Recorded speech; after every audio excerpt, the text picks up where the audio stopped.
going on, YouTube? It's your boy Humble Warrior coming back at you guys with another video. Both the Philadelphia 76ers and the Phoenix Suns have moved on from their head coaches. Monty Williams was fired. I want to say today is Tuesday, so I think he was fired on Sunday. And Doc Rivers was fired today. Doc Rivers' overall record with Philly was 154-62. However, his postseason record was 20-15. And Monty Williams, his record was 197-117. His postseason record was 27-19. Monty has the better overall record. However, with the lofty expectations that the team had, especially with acquiring Kevin Durant, they were thinking championship or bust. So because they bust, he had to go. As far as Doc Rivers goes, his hot seat had been burning for a minute. I think that management had given him another opportunity because they had acquired James Harden, and their mindset was championship or bust. Because you got Joel Embiid, who's on his way out the door in terms of health and in terms of effectiveness. You did get James Harden. You had Tyrese Maxey, Tobias Harris. You had a couple of knick-knack pieces off the bench that helped contribute a big deal. But they were not able to beat a Boston team that they had down 3-2 after they stunned them in Boston with a terrific Game 5 performance from James Harden. The last two games, they completely collapsed, fell apart.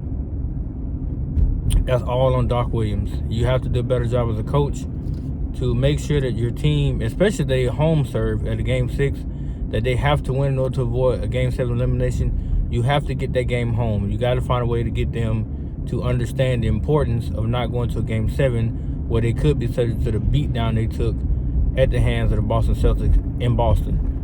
Now, flip the script with Monty Williams and the Suns. I'll say this once again. Yes, Kevin Durant is a dynamic player. However, you should not give up your entire roster damn near to get him. Look what all they gave up. Mikal Bridges. I forgot. Mikal Bridges was a highlighted name they gave up, and he was a defensive specialist. You gave up him. You gave up assets and picks all for one guy. And this was a year make it or break it type ordeal for the Suns. Now you still got KD for 4 years. So how do you plan on replenishing your roster to actually accommodate what you gave up? Because Mikal Bridges is shining in Brooklyn now. It looks like Brooklyn won the better deal of that trade.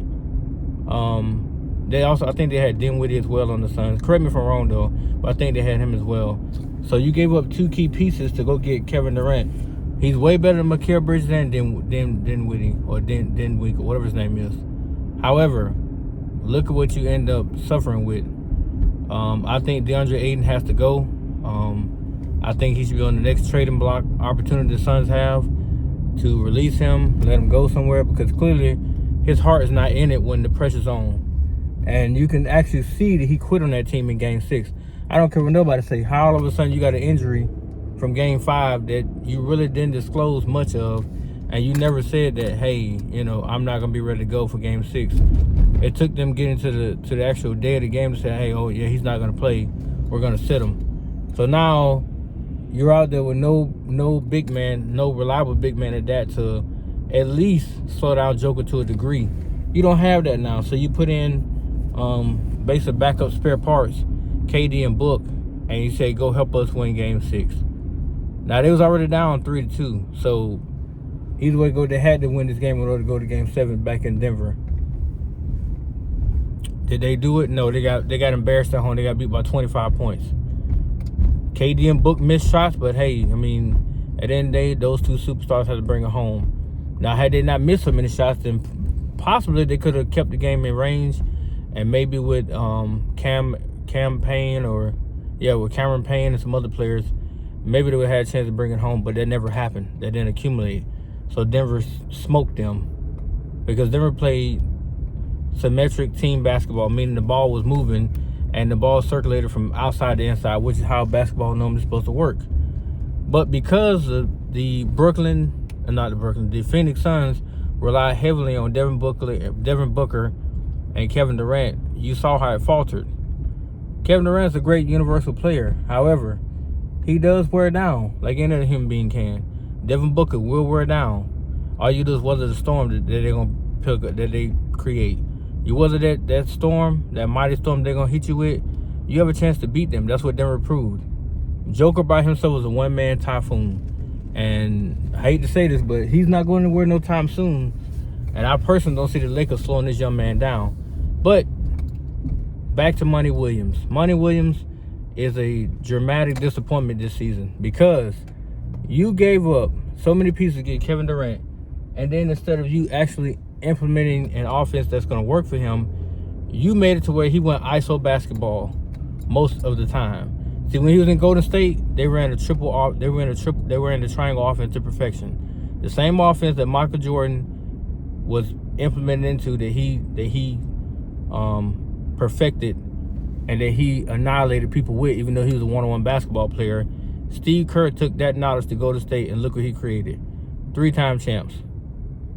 Now, if Monty Williams had some kind of incremental offense to where Booker and Durant could move off the ball and get better shots, then maybe it wouldn't have been a one-on-one type game, because that's what it became. ISO basketball, the same thing back in OKC, where OKC was doing teams in during the regular season, but come playoff time, they took that away. So they took away your ability to go one-on-one with somebody to get a shot off. Now you gotta do 1-on-3, or in most cases sometimes 1-on-4. And how's that pan out for you? Well, it don't go too well, because eventually here you're gonna end up in the situation where you gotta shoot over 4 people. So it doesn't end up panning out well in your favor in the end. And as you see, it didn't, which is why they got blowed out.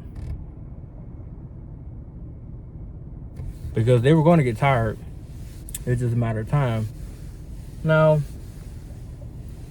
with that being said, I mean, the Suns, they have a choice. They can, if I was them, I would go ahead and remove DeAndre Ayton. He's clearly not an answer at the center position. But who do you go get to replace him? That's the question.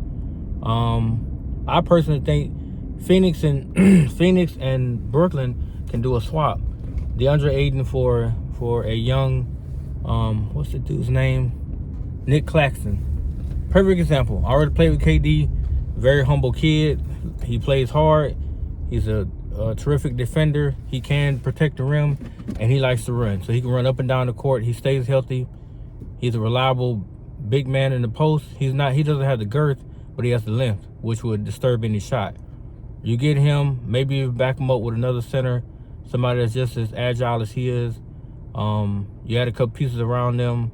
Maybe go out and get 1 or 2 veteran shooters here or there, and then you go get him a reliable point guard, because you know Chris Paul will retire. I don't think he might play next season, but I hardly doubt it. If he does, I'll be shocked. But it's time for him to hang it up. Get your reliable point guard, and then you take off from there. And then the question with coach, for me, if I'm Phoenix, I was looking at Brad Stevens. What he did in Boston was incredible. Or if Njoku didn't sign with Houston, I would have got him, because he's a defensive guru. Would have got him. But Brad Stevens is a real good coach. He did help out Boston a lot. He won a lot of games for Boston. They just didn't make the finals. But he did a lot of great things when he was in Boston. I wouldn't touch Steve Nash with a 10-foot pole. They saw the disaster in Brooklyn. Don't go get him. There's not many coaches that come to mind right now that I can think of off the top of my head. My friend was saying that, since Doc Rivers got fired, I guess he can, if he wanted to come, coaching Phoenix, it wouldn't be so bad. But I don't think he wanted to come there. I really don't. It'd be surprising if he does. But they need to get a marquee coach, because Kevin Durant, I don't think he's going to play for a rookie coach. Neither Devin Booker, because they're trying to win and win now. It's not about the next few years, because Kevin Durant's 35. He's about 34, almost 35. There's no next year for him. The clock is ticking real fast on him.